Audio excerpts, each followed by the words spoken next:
Bismillahirrahmanirrahim. Alhamdulillahirabbil alamin. Wassalatu wassalamu ala asyrafil anbiya'i wal mursalin wa ala alihi wa sahbihi ajma'in. Subhanaka la ilma lana illa ma 'allamtana innaka antal alimul hakim. Allahumma iftah alaina hikmataka wanshur alaina min khazaini rahmatika ya arhamar rahimin. Allahumma iftah alaina hikmataka wanshur alaina min khazaini rahmatika ya arhamar rahimin. Rabbi zidna ilma warzuqna fahma. Rabbi zidna ilma warzuqna fahma. Rabbi zidna ilma warzuqna fahma. Rabbi shrah li sadri wa yassir li amri wahlul 'uqdatam min lisani yafqahu qawli. Amma ba'd.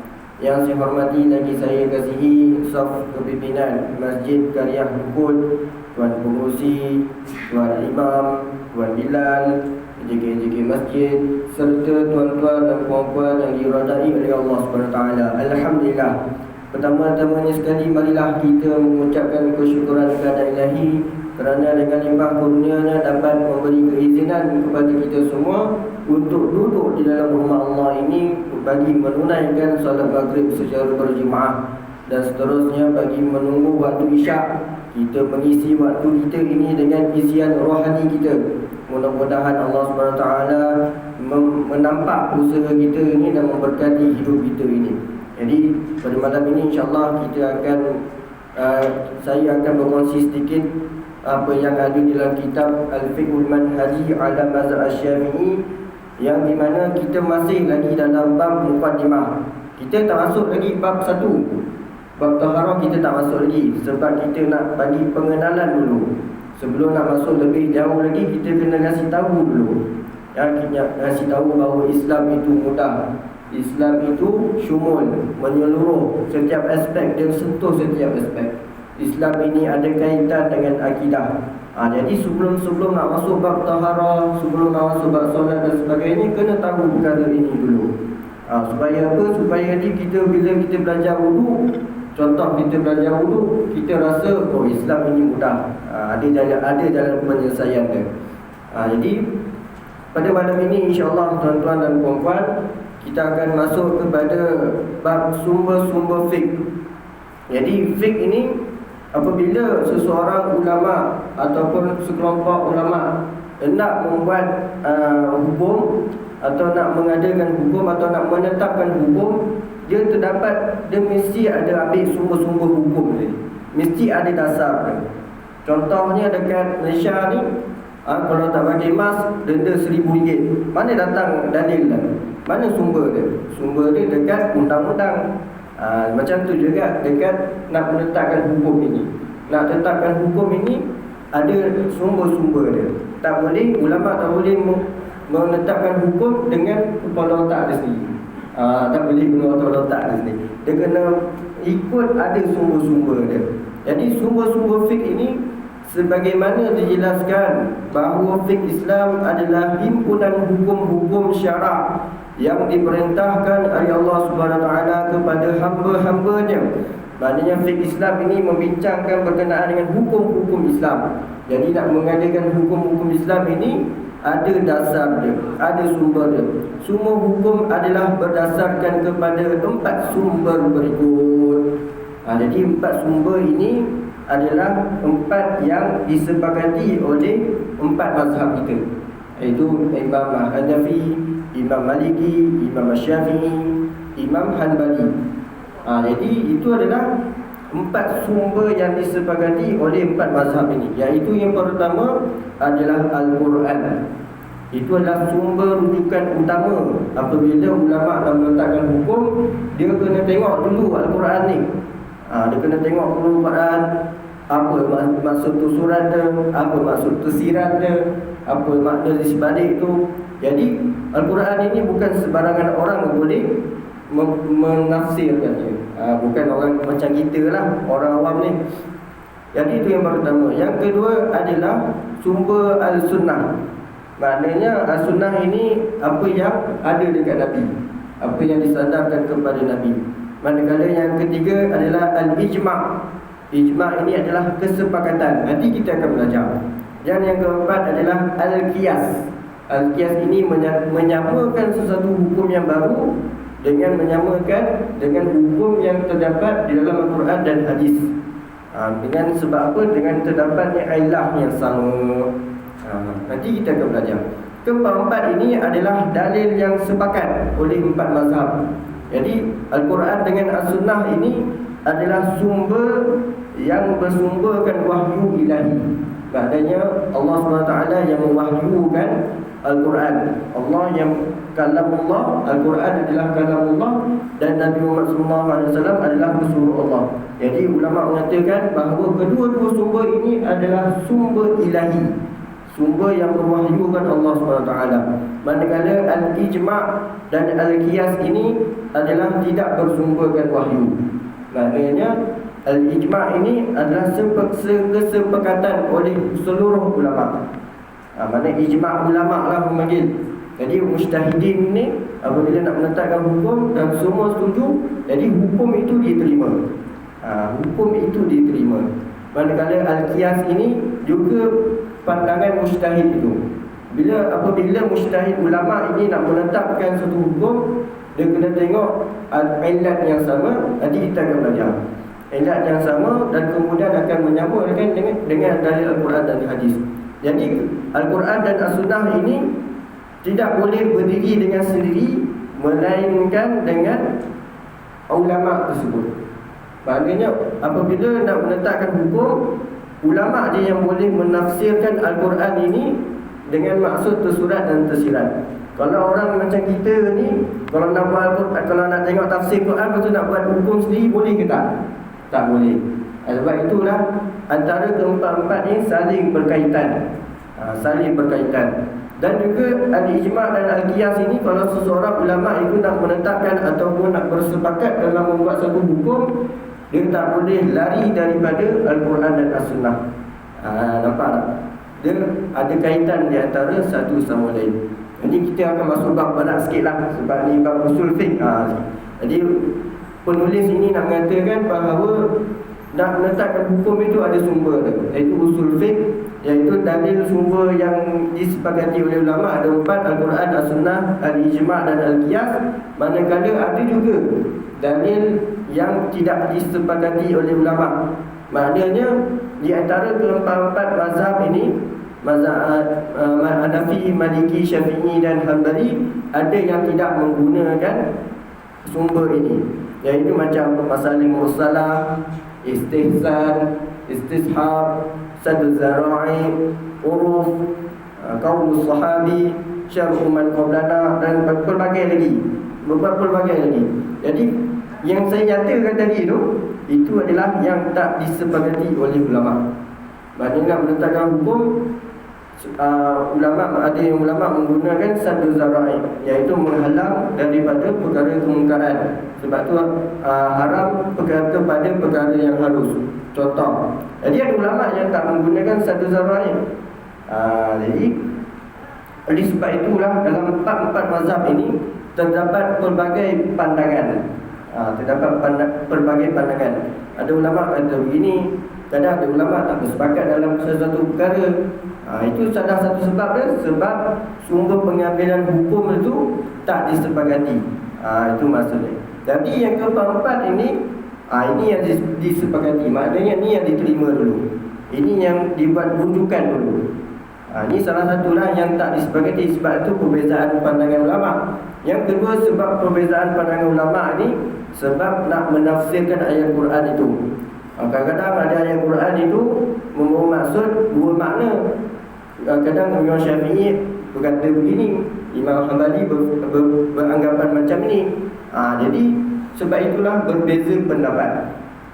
Sebab itulah adanya perbezaan pendapat. Jadi insyaAllah tuan-tuan, kita akan pergi kepada satu persatu. Apakah yang dimasukkan Al-Quran, As-Sunnah, Ijma' dan Qiyas ni kita akan belajar. Kenapa ulama mengambil sumber ini sebagai hujah dalam nak menetapkan hukum. Jadi yang pertama sekali adalah Al-Quran. Al-Quran ini tuan-tuan, dia ada pelbagai nama. Dia banyak nama. Kalau tengok dalam Quran ada yang bernama Al-Furqan, ada nama Al-Kitab. Al-Quran ini juga disebut juga sebagai Al-Kitab, disebut juga sebagai Al-Furqan, Az-Zikri, lagi Al-Mau'izah, Al-Rahmah, Al-Nur, Al-Ruh, Al-Shifa, lagi Al-Bayan. Berbagai banyak lagi nama Al-Quran sebenarnya. Tapi yang saya nyatakan tadi itu adalah salah satu nama-nama Al-Quran. Contohnya dalam Al-Furqan, kenapa disebut Al-Quran ini juga disebut sebagai Al-Furqan? Kerana Al-Furqan ini adalah Al-Furqan maksudnya berpisah. Al-Furqan maknanya memisahkan di antara kebatilan dan juga kebenaran. Jadi Al-Quran ini datang kepada kita untuk menerangkan, untuk memisahkan di antara kebenaran dan kebatilan. Dalil contoh ada dalil dalam Al-Quran mengatakan Tabarakalladzi nazzala al-furqana 'ala 'abdihi liyakuna lil 'alamin nadhira. Maksudnya Maha Suci Allah yang telah menurunkan Al-Furqan. Al-Furqan maksudnya Al-Quran lah. Sebab itulah Al-Quran disebut juga sebagai Al-Furqan kepada hamba-Nya iaitu Muhammad, agar baginda menjadi pemberi peringatan kepada seluruh alam. Contoh, itu nama dia Al-Furqan. Ada juga Al-Quran disebut juga sebagai Al-Kitab. Sebab Al-Kitab ini maksudnya buku, lembaran, mushaf. Sebab itulah Al-Quran disebut sebagai Al-Kitab. Dalil ni ada dalam surah As-Sajdah. Surah As-Sajdah ayat 2, iaitu Tanzilul kitab la raiba fihi min rabbil alamin. Maknanya turunnya Al-Quran itu tidak ada keraguan padanya, datang daripada Tuhan sekalian alam. Jadi kitab, Al-Kitab, Al-Quran juga disebut sebagai Al-Kitab, dan pelbagai lagi. Jadi apakah yang dimaksudkan dengan Al-Quran ini? Al-Quran ini disebut, didefinisikan sebagai kalam Allah Subhanahu wa taala yang diturunkan kepada Nabi Muhammad SAW untuk mengeluarkan manusia daripada kegelapan kufur kepada cahaya keimanan. Jadi itu adalah definisi Al-Quran, iaitu kalam Allah. Allah berkata, maknanya sebab tu orang cakap bila kita baca Quran ini seolah-olah Allah bercakap dengan kita. Allah SWT bercakap dengan kita. Jadi kalau kita nak baca Quran, seolah-olah Allah berkata-kata dengan kita. Kerana apa? Kerana kalau kita tengok dalam Al-Quran itu, kalau kita tafsirkannya, dia macam memberi teguran, memberi nasihat kepada kita, memberi kabar berita, memberi kabar azab derita, memberi apa lagi? Memberi cerita berkenaan dengan zaman-zaman dulu, berkenaan dengan kisah Nabi Musa, kisah Zulkarnain dan sebagainya. Jadi itu adalah kalam Allah, bukannya kalam manusia, bukannya kalam malaikat. Itu kena betulkan. Itu kena betulkan. Yang diturunkan kepada Nabi Muhammad SAW. Mana Nabi Muhammad yang diturunkan kepada Nabi Muhammad, iaitu Nabi segala penutup Nabi, Khatamun Nabi. Jadi Nabi ini yang kita tahu, Nabi ini adalah seorang yang maksum. Maknanya tak terdapat dosa. Maknanya Allah telah mengampun dosa yang lalu dan dosa yang akan datang. Sebab telah maksum. Jadi bila seseorang yang begini diturun sesuatu kitab yang agung diturunkan kepada orang yang mulia, oleh sebab itulah ulama mengatakan sumber yang utama yang perlu dirujuk adalah Al-Quran untuk mengeluarkan manusia daripada kegelapan kufur kepada cahaya keimanan. Jadi Al-Quran ini tuan-tuan, dia dalam bahasa Arab. Dalam bahasa Arab. Kalau bahasa terjemahan itu bukannya Al-Quran, itu terjemahan Al-Quran.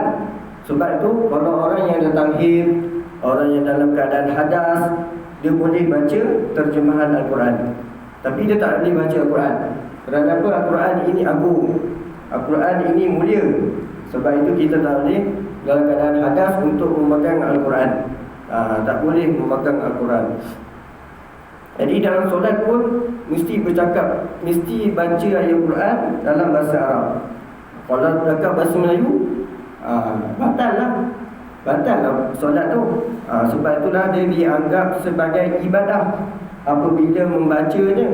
Dia dianggap sebagai ibadah apabila membaca Al-Quran ini. Kerana apa? Dalam hadis Nabi Muhammad SAW, man qara'a harfan min kitabillah falahu bihi hasanah wal hasanatu bi'ashri amsalha la aqwalu alif lam mim harfan walakin alifun harfun wa lamun harfan wa mimun harfan. Maksudnya, barang siapa yang membaca satu huruf dari kitab Allah, iaitu Al-Quran, maka terdapatnya akan kebaikan, iaitu pahala. Akan dapat pahala. Wal hasanatu bi asyri amsalha, dan kebaikan itu digandakan kepada 10, diumpamakan seperti 10 pahala. Jadi Nabi Muhammad SAW berkata, tidak aku katakan bahawa alif lam mim itu adalah satu huruf. Bahkan alif itu satu huruf, lam pun satu huruf, mim pun satu huruf. Jadi kalau kita tengok dalam Quran, berapa banyak huruf yang ada dalam Quran. Jadi kalau sepanjang tahun kita baca Quran, kita khatam Quran, berapa banyak pahala kita dapat. Jadi kalau kita tengok dalam Quran ada 32,323,015 huruf, yang mana 300 lebih lah, lebih kurang 300,000 lebih ayat huruf di dalam Al-Quran. Kalau kita kalikan dengan 10, banyaklah. Banyak. Sebab itulah apabila kita membaca Al-Quran ini, kita dapat pahala. Pahala seumpama 10 pahala. Jadi Al-Quran juga merupakan sumber rujukan bagi menentukan hukum-hukum fiqh Islam. Maksudnya kalau ada nak menetapkan hukum, kena rujuk kepada Al-Quran terlebih dahulu. Apabila menghadapi sesuatu masalah, maka hendaklah kembali kepada Al-Quran terlebih dahulu untuk mencari hukum. Jika didapati hukum tersebut di dalamnya, maka hendaklah berhukum dengannya dan tidak boleh merujuk kepada yang lain daripada Al-Quran. Jadi list yang pertama, apabila ulama nak menetapkan hukum, dia kena berpandukan kepada Al-Quran terlebih dahulu. Jadi dia akan cari setiap ayat tu. Jadi bukan senang nak jadi seorang mujtahidin, bukan senang nak jadi ulama, bukan senang nak jadi mufti. Sebab itu kita sebagai orang awam ni, kita tak boleh lawan cakap mufti. Sebab mufti ni dia dah belajar. Jadi apabila dia nak menetapkan suatu hukum ini, dia kena berpandukan kepada Al-Quran. Kadang-kadang kita tengok zahir Al-Quran itu tak ada apa-apa, tapi di sebalik dia tu ada kisah, ada yang tersirat, yang kita tak tahu, tapi orang yang alim ini dia tahu. Ulama mujtahid ini dia tahu. Jadi oleh sebab itulah Al-Quran ini tidak boleh dicabar.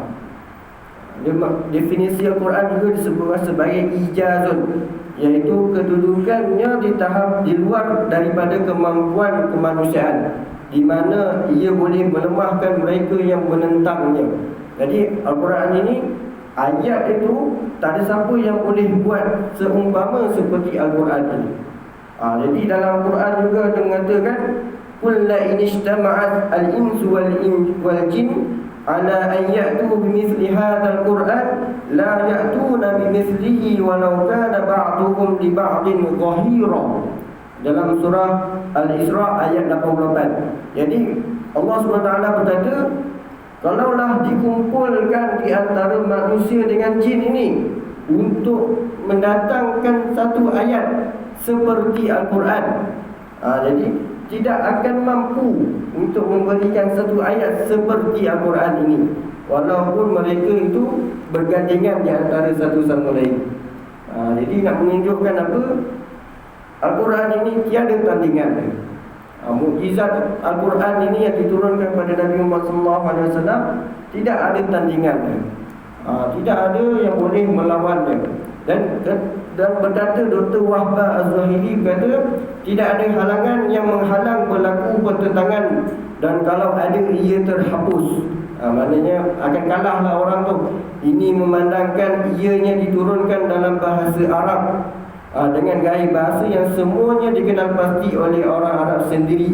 Namun tidak ada di antara mereka yang berani mencabar biarpun Al-Quran diturunkan dalam bahasa mereka. Dan ada di antara mereka ini yang terkenal dengan kefasihan bersyair dan sihir dan seumpamanya. Jadi orang Arab jahiliah ini dia suka bersyair. Dia memang power dalam bahasa Arab. Bersyair dia power, sihir dia power. Macam kita tahu kisah Nabi Musa boleh tukar tongkat kepada ular. Orang Arab dia juga suka bersyair. Bahasa Arab nahwu, saraf, apa lagi, balaghah dan semantik dan sebagainya, dia power. Tapi apabila datangnya Al-Quran ini lagi cantik bahasa dia, lagi kuat hujah dia. Sebab itulah orang Arab sendiri pun tak boleh nak melawan Al-Quran ini. Tak boleh nak datang dengan satu ayat pun seumpama Al-Quran. Hebat tak hebatnya Al-Quran ini. Oleh sebab itulah ulama mengambil hujah daripadanya. Jadi jika didapati hukum tersebut di dalamnya, maka hendaklah berhukum dengannya dan tidak boleh merujuk kepada yang lain daripada Al-Quran. Jadi apabila ditanya berkenaan dengan hukum arak, hukum berjudi, hukum pemujaan batu-batu berhala dan penentuan nasib melalui anak-anak panah, maka hendaklah kembali kepada Al-Quran. Jadi kalau nak menetapkan satu hukum tu, pengharaman Al-Quran ini memang daripada sejak zaman Nabi Muhammad SAW. Jadi Al-Quran merupakan sumber hukum yang berautoriti. Tak ada siapa yang boleh sangkal. Tak ada siapa yang boleh sangkal. Kalau nak buat hukum, tidak boleh bertentangan dengan Al-Quran. Ulama kalau nak buat hukum, tak boleh bertentangan dengan Al-Quran. Oleh sebab itulah dalam penetapan hukum arak, hukum berjudi, hukum pemujaan batu-batu berhala dan penentuan nasib, dia hanya melalui kembali kepada Al-Quran, nescaya akan didapati di dalamnya seperti firman Allah Subhanahu wa taala, ya ayyuhalladzina amanu innamal khamru wal maisiru wal ansabu wal azlamu rijsum min amali syaitan fajtanibuhu la'allakum tuflihun. Maksudnya, wahai orang-orang yang beriman, bahawa sesungguhnya arak dan judi dan pemujaan berhala dan mengundi nasib dengan batang-batang anak panah adalah semuanya kotor, iaitu keji dari perbuatan syaitan. Oleh itu hendaklah kamu menjauhinya supaya kamu berjaya. Surah Al-Ma'idah ayat 90. Jadi nak menunjukkan apa? Kalau nak ada hukum, kalau adanya suatu permasalahan, contohnya COVID-19 sekarang ini, ulama kena tengok kembali kepada Al-Quran terlebih dahulu. Kalau ada terdapatnya dalil daripada Al-Quran, maka menggunakan dalil Al-Quran itu sebagai hujah, sebagai nak menetapkan hukum. Pada zaman Nabi dulu, kalau orang yang minum arak, siapa yang nak menetapkan hukum? Nabi Muhammad SAW. Iaitu wahyu yang diturunkan kepada Nabi Muhammad SAW, iaitu Al-Quran, berdasarkan kepada dalil ini. Jadi seterusnya, jika ditanya berkenaan dengan jual beli dan riba, maka didapati hukumnya di dalam Al-Quran sebagaimana firman Allah Subhanahu wa taala, "Ahallallahu al-bai'a wa harrama riba."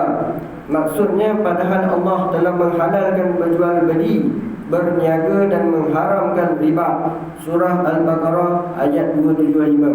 Jadi apa-apa berkenaan dengan jual beli ini adalah halal selagi mana tidak ada riba di dalamnya. Riba ini adalah apabila kita memberi hutang kepada orang itu dan kita kena bayar lebih kepada orang tersebut, itu riba. Ataupun sama ada riba ribawi. Contohnya pertukaran emas dengan emas, perak dengan perak, dia mesti dalam kadar yang sama, di dalam waktu yang sama. Tak boleh seorang bagi 1 gram, yang tu bagi 2 gram emas, tak boleh. Itu jadi riba. Ataupun 1 gram emas dengan 2 perak, itu boleh. Kerana apa? Kerana terdapatnya perbezaan item, iaitu barangan. Kalau emas dengan emas, dia mesti sukatan dia sama, dan dalam waktu yang sama, kena buat pertukaran yang sama.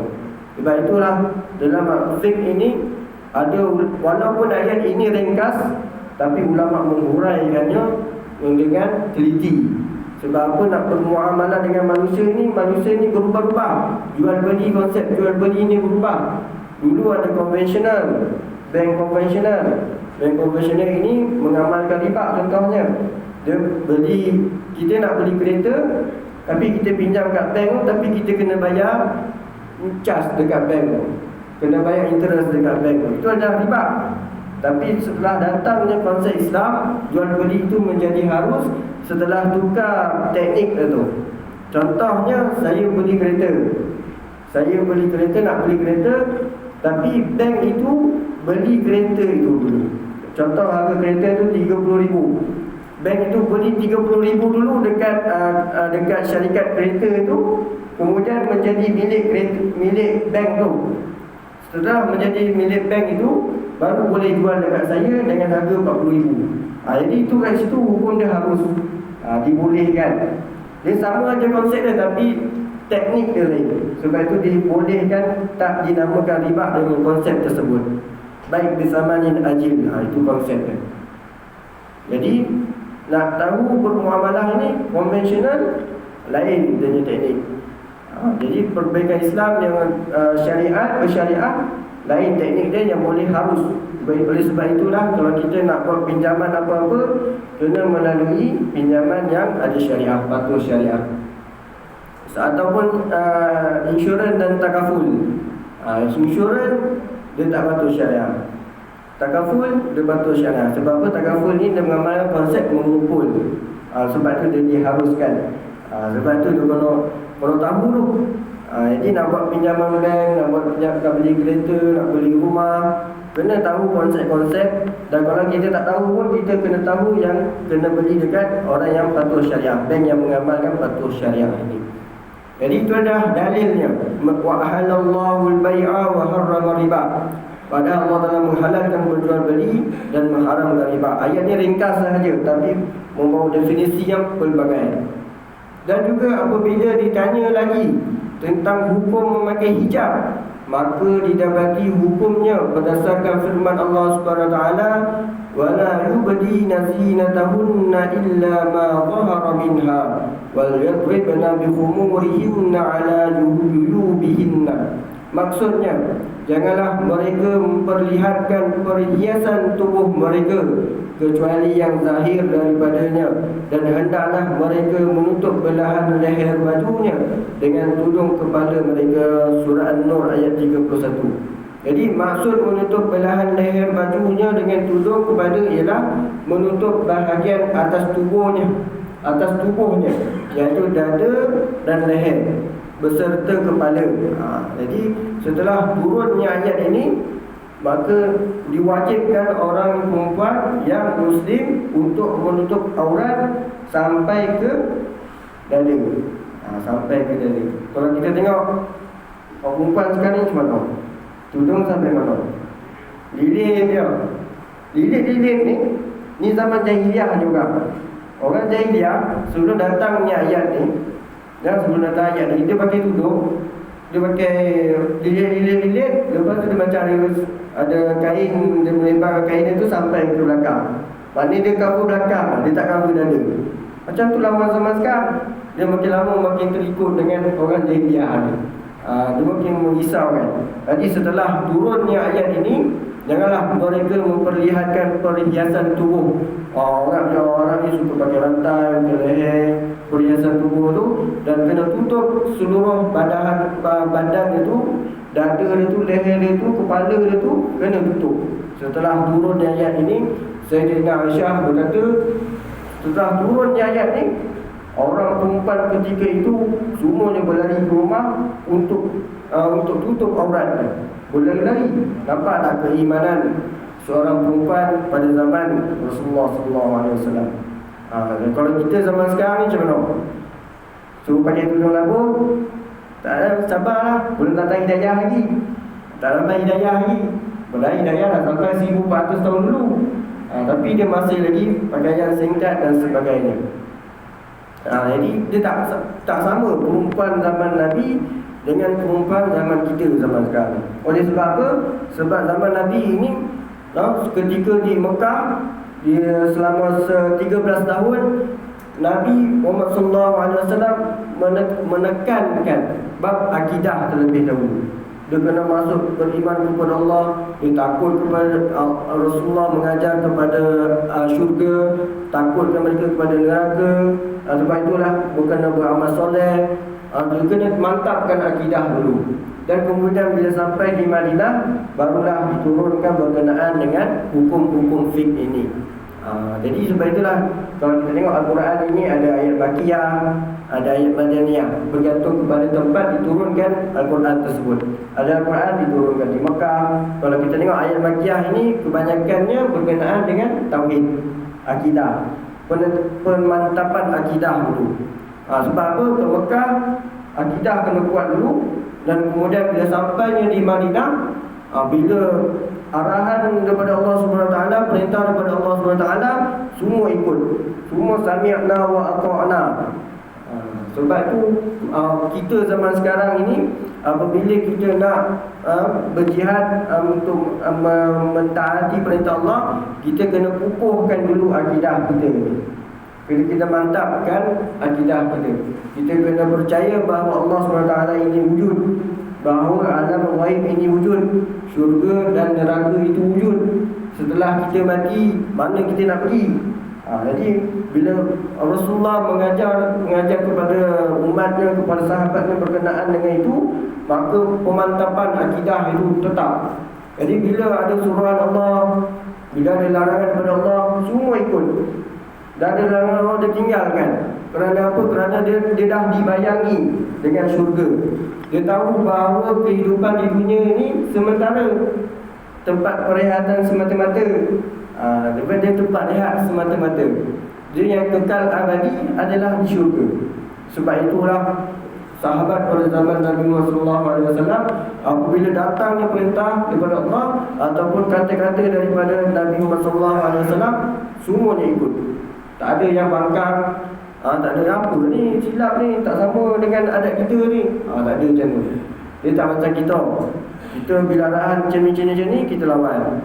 Arahan macam ni, kita lawan. Tak boleh. Dia tak sama macam orang zaman dulu. Sebab apa? Akidah dia tu dah kuat. Sebab itulah dalam Al-Quran banyak ya ayyuhallazina amanu, ya ayyuhallazina amanu, wahai orang-orang yang beriman, wahai orang-orang beriman. Baru diturunkan, baru disuruh, baru diperintahkan apa yang nak diperintahkan.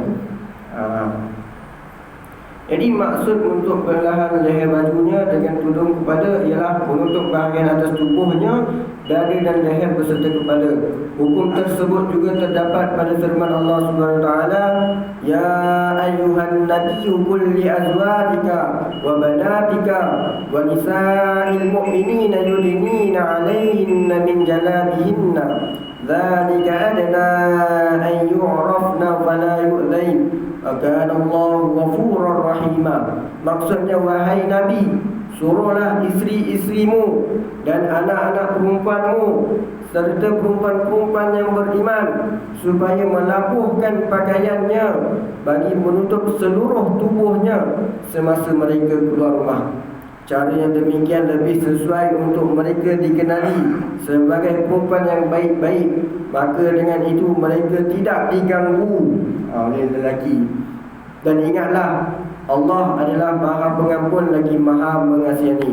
Surah Al-Ahzab ayat 59. Tadi daripada Quran ini yang menunjukkan bahawa perempuan kena tutup aurat.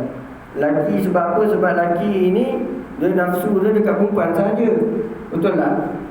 Laki ni nafsu dia dekat perempuan saja. Oleh sebab itulah Allah SWT memerintahkan supaya kita menutup aurat. Untuk perempuan ini menutup aurat. Dan laki juga aurat ni pusat hingga ke lutut. Jangan nak tunjuk pakai sependek, tak boleh. Dia tak boleh. Melainkan di depan isteri, di depan isteri dan juga mahram yang ada. Jadi demikianlah Al-Quran merupakan sumber pertama hukum-hukum fiqh Islam. Walau bagaimanapun ayat-ayat Al-Quran tidaklah menjelaskan semua jenis masalah yang kecil dan tidaklah menerangkan semua hukum serta menyatakan nas mengenainya. Sekiranya Al-Quran berbuat demikian, tentulah lebih berganda banyaknya daripada keadaan yang ada sekarang. Jadi kalau kita tengok Al-Quran ada 30 juzuk.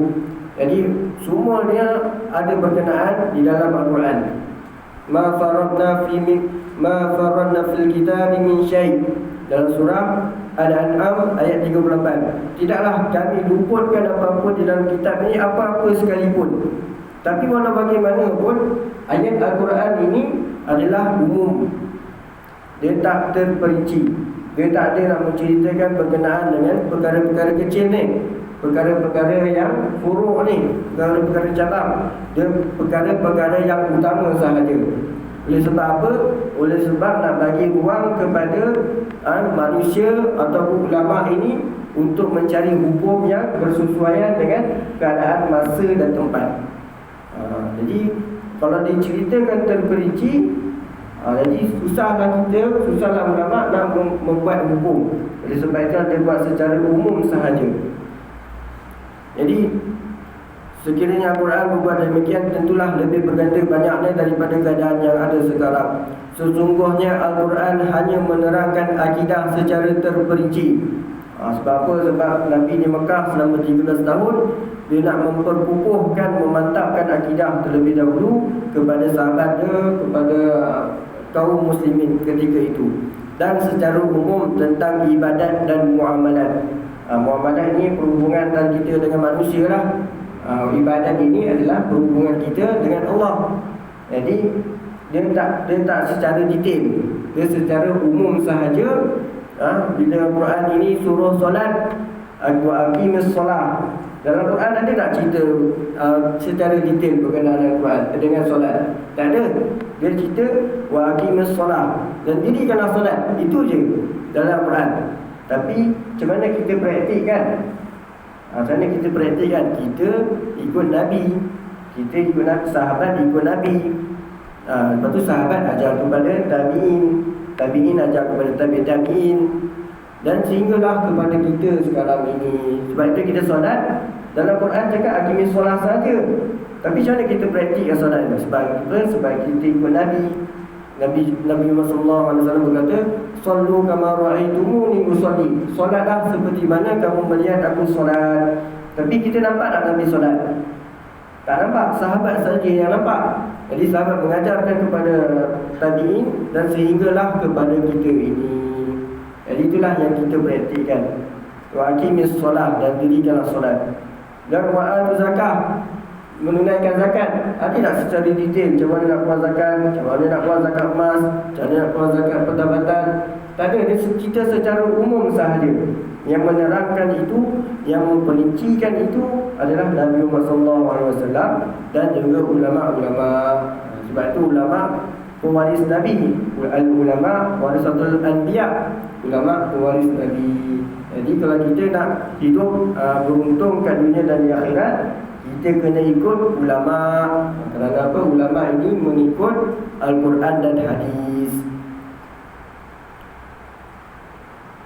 Sesungguhnya Al-Quran ia juga menggariskan panduan umum bagi kehidupan umat Islam, manakala sunnah pula menguraikannya secara lebih terperinci macam yang saya nyatakan tadi. Contohnya Al-Quran menyuruh manusia mendirikan solat tanpa menjelaskan cara melakukannya dan bilangan rakaatnya. Begitu juga dalam masalah mengeluarkan zakat, ia tidak menerangkan kadar, tidak menerangkan nisab, tidak menerangkan harta yang wajib dikeluarkan zakat ini. Al-Quran seterusnya memerintahkan manusia melaksanakan janji yang dibuat, tetapi tidak menjelaskan akad-akad janji yang sah, yang wajib ditunaikan dan disempurnakan. Demikianlah juga dalam banyak lagi masalah yang lain. Jadi dalam nak berakad janji, akad sah kontrak, kalau kita nak deal dengan orang, kalau kita nak berhutang dengan orang, jadi dalam Quran tak ada yang secara terperinci nak menjelaskan hukum tersebut. Jadi yang ada adalah sunnah Nabi Muhammad SAW. Jadi Al-Quran ini diceritakan berkenaan dengan umum, berkenaan dengan ibadat dan muamalat, dan terperinci dalam bab akidah. Oleh sebab itulah akidah kita ini kena pupuk, kena diberi perhatian. Sesungguhnya Al-Quran mempunyai kaitan yang rapat dengan sunnah Nabi Muhammad SAW yang menjelaskan garis-garis panduan dan masalah yang umum tersebut secara jelas dan terperinci. Jadi Al-Quran dan sunnah ini saling berkaitan. Jadi Al-Quran ini umum dan yang menerangkannya adalah As-Sunnah. Menerangkannya adalah As-Sunnah. Jadi As-Sunnah ini kita akan belajar pada minggu hadapan pada pertemuan yang akan datang. Kita akan belajar mula berkenaan dengan As-Sunnah ini. Kita akan cerita lebih detail As-Sunnah, Al-Ijma' dan Al-Qiyas ini. Supaya apa? Supaya kita lebih memahami bahawa hukum Islam ini datangnya daripada 4 sumber ini. Jadi kita kena faham dulu apa 4 sumber ni. Sebab apa dibawa hujah, sebab apa Al-Quran ini dibuat hujah, kerana apa? Kerana dia adalah kalamullah. Kalamullah. Siapa dia yang boleh menyalahi kalamullah? Allah yang mencipta kita, Allah yang menetapkan qada dan qadar kita. Jadi apabila Allah menentukan satu hukum itu, sebab itulah orang manusia ini, makhluk-makhluk ini tak boleh melawan hukum Allah. Dalam Al-Quran juga sendiri menyebutkan innal hukmu illallah. Hanya Allah sahajalah yang menetapkan hukum. Jadi hanya Allah sahajalah menetapkan hukum. Sebab itulah adanya Al-Quran diberikan utusan iaitu Rasulullah SAW dan juga diwarisi oleh ulama yang ada sehinggalah kini. Nampak tak? Daripada Allah diutus kepada Nabi Muhammad SAW dan Nabi Muhammad SAW meninggalkan pewaris-pewarisnya iaitu ulama. Jadi sebab itulah kita kena ikut ulama. Ada seorang ustaz ni, siapa ustaz yang daripada Pakistan, Syria kan, Ustaz Muhib Khawli kan, Muhib Khawli tu. Dia cakap apa, kita kalau nak melandaskan hukum, kita kena kembali kepada Quran dan Sunnah lah. Kenapa nak ikut fiqh? Kenapa nak ikut imam mazhab? Dia pun persoalkan tu.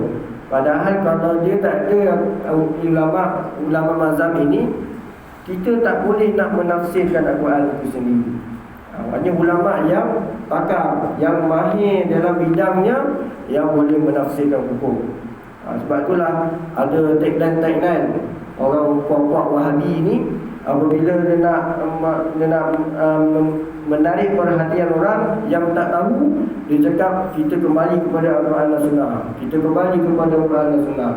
Sedangkan dia tak tahu bahawa Al-Quran dan Sunnah itu dia kena pelajari terlebih dahulu, kena mahir terlebih dahulu, iaitu orang yang berkeahlian, iaitu ulama mujtahidin, ulama yang berijtihad. Jadi kita ni bukan sebarangan orang yang boleh menafsirkan Al-Quran sesuka hati, nak menetapkan hukum sesuka hati. Sebab itu pernyataan yang dikeluarkan oleh Wahabi ini salah, bertentangan dengan Ahli Sunnah wal Jamaah. Okey, itu sahajalah daripada saya.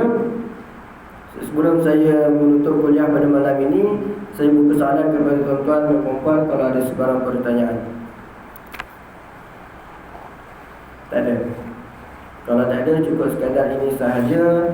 Yang baik datang dari Allah SWT dan yang buruk itu datang daripada saya sendiri. Hakikatnya kedua-duanya datang daripada Allah SWT. Aku qauli hadza wa astaghfirullah li wa lakum. Wassalamualaikum warahmatullahi wabarakatuh. Kita tutup majlis kita dengan tasbih kifarah wa surah.